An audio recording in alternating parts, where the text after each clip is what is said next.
আলহামদুলিল্লাহ একটা স্বপ্নে আছি। স্বপ্নটা হলো আগামীর পৃথিবীতে ইসলামের বিজয় হবে,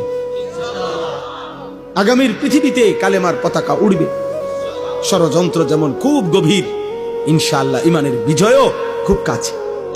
রাত্র যত গভীর হয়, এটা কিন্তু বিপরীতে শান্ত নাও যে সকাল কাছায় গেছে।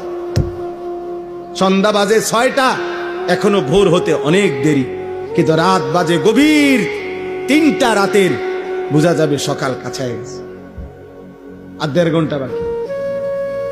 এই জন্য চারিদিকে ইসলাম বিরোধীদের চক্রান্ত, ষড়যন্ত্র, হুমকি ধমকি। আজকে ইহুদিরা আমাদেরকে চোখ রাঙ্গায়, আজকে খ্রিস্টানরা আমাদেরকে চোখ রাঙ্গায়, আজকে বার্মার বৌদ্ধরা আমাদের মুসলমানদেরকে চোখ রাঙ্গায়, আজকে উগ্র হিন্দু সংগঠন ইসকনের গুন্ডারা আমাদেরকে চোখ রাঙ্গায়।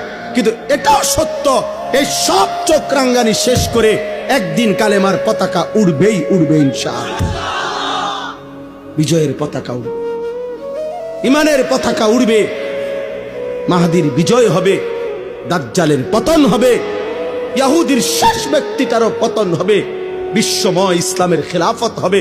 এটা রাসূলুল্লাহ সাল্লাল্লাহু আলাইহি সাল্লামের বিশুদ্ধ হাদিস।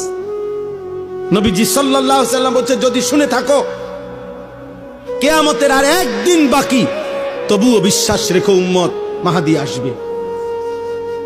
নবীজি বলছে ইমানের বিজয় হবে, আরেকবার পৃথিবী কালেমার পতাকা বিশ্বময় দেখবে ইনশাআল্লাহ, ইনশাআল্লাহ।